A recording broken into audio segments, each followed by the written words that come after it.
Hello అండి, welcome back to our channel. నేను మీ మల్లిక. ఈరోజు మనం చక్కెర పొంగల్ని ఏ విధంగా ప్రిపేర్ చేయాలో చూద్దామండి. చాలా క్విక్గా, చాలా సింపుల్గా దీన్ని ప్రిపేర్ చేసుకోవచ్చండి. అలాగే గుడిలో పెట్టే ప్రసాదంలాగా చక్కెర పొంగల్ కావాలంటే ఒక్కసారి ఈ పద్ధతిలో ట్రై చేసి చూడండి.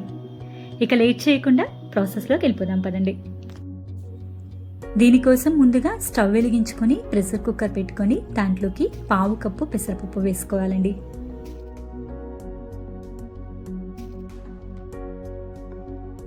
స్టవ్ని లో ఫ్లేమ్లో పెట్టుకొని ఈ పెసరపప్పు ఎర్రగా వేగేంత వరకు వేయించుకోవాలండి.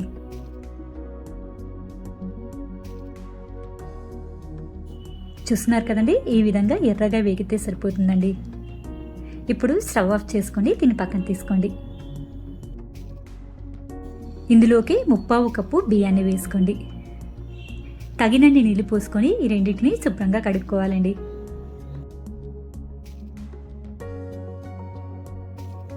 ఇలా కడిగిన తర్వాత ఇందులోకి 2 కప్పుల నీళ్లు పోసుకుందామండి. మనం 1/2 కప్పు పెసరపప్పు, 1/2 కప్పు బియ్యం మొత్తం కలిపి 1 కప్పు కదండి, అందువల్ల 2 కప్పుల నీళ్లు పోసుకోండి, కరెక్ట్గా సరిపోతుంది.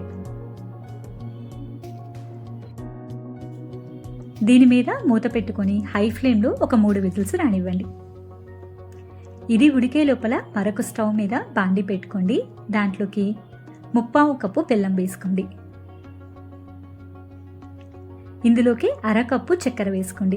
మీరు కావాలి అంటే మొత్తంగా బెల్లమైనా తీసుకోవచ్చండి. ఇక్కడ చక్కెర పొంగలి కాబట్టి నేను ఒక 1/2 కప్పు చక్కెర వేస్తున్నాను. ఇందులోకి ఒక 1/2 కప్పు నీళ్లు పోసుకోండి.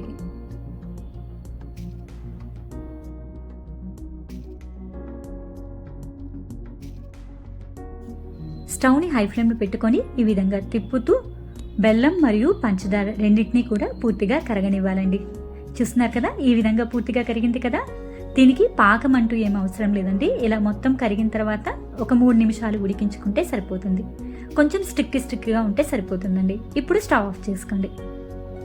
రైస్ కూడా చక్కగా ఉడికిపోయిందండి. మనకి ఈ విధంగా పొడి పొడిలాడుతూ ఉండాలన్నమాట. అప్పుడే చక్కెర పొంగలి కరెక్ట్గా వస్తుంది. ఇందులోకి మనం ఉడికించుకున్న బెల్లం పాకాన్ని జల్లెడ సహాయంతో వడకట్టుకొని వేసుకోండి. ఏమన్నా డస్ట్ ఉంటే కనుక పోతుందండి.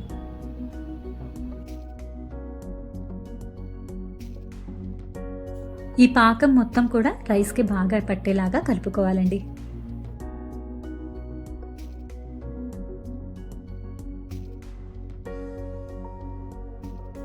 ఇలా పాకం మొత్తం కూడా అన్నానికి బాగా పట్టిన తర్వాత దీన్ని మరోసారి స్టవ్ మీద పెట్టుకోండి.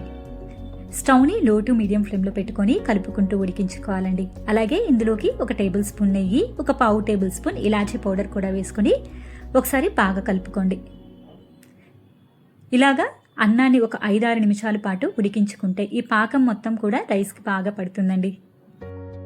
ఇది ఉడికే లోపల దేనికి కావాల్సిన డ్రై ఫ్రూట్స్ వేయించుకుందామండి.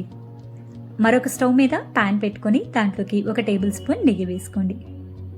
నెయ్యిని కొద్దిగా కరగనివ్వండి. ఈ నెయ్యి కొద్దిగా కరిగిన తర్వాత ఇందులోకి కొన్ని కొబ్బరి ముక్కలు, జీడిపప్పు, కిస్మిస్ ఈ మూడింటిని కూడా వేసుకుంటున్నానండి. కొబ్బరి ముక్కలు ఎండువైనా పర్లేదు, అలాగే పచ్చి కొబ్బరైనా పర్లేదండి, ఏది ఉంటే అది వేసుకోండి. స్టవ్ని లో ఫ్లేమ్లో పెట్టుకొని ఇవన్నీ కూడా దోరగా వేగేంత వరకు వేయించుకోవాలండి. చూస్తున్నారు కదండి, ఈ విధంగా వేగితే సరిపోతుందండి. ఇప్పుడు స్టవ్ ఆఫ్ చేసుకుందాం. అలాగే మనం రైస్లో వేసుకున్న పాకం మొత్తం కూడా ఇంకిపోయింది. చూస్తున్నారు కదా. ఇప్పుడు ఇందులోకి మరొక టేబుల్ స్పూన్ నెయ్యి వేసుకోండి. అలాగే మనం వేయించుకున్న డ్రై ఫ్రూట్స్ అన్నిటినీ కూడా వేసుకొని ఒకసారి బాగా కలిసేటట్టు కలుపుకోండి. అంతేనండి, ఎంతో టేస్టీగా ఉండే చక్కెర పొంగలి రెడీ అయిపోయింది. ఇది చల్లారే కొద్దీ కూడా మీకు పొడిపొడిలాడుతూ వస్తుందండి. ఒక్కసారి మీరు కూడా ఈ పద్ధతిలో ట్రై చేసి ఎలా వచ్చిందో కామెంట్ చేయండి. అలాగే మీకు కనుక ఈ రెసిపీ నచ్చినట్టయితే మీ ఫ్రెండ్స్ అండ్ ఫ్యామిలీకి షేర్ చేయండి. మన ఛానల్ని సబ్స్క్రైబ్ చేసుకొని కింద ఉన్న నోటిఫికేషన్ బటన్ని ప్రెస్ చేయండి. మరొక టేస్టీ అండ్ హెల్దీ రెసిపీతో మీ ముందు ఉంటానండి. అప్పటి వరకు కూడా bye bye. Thank you for watching us.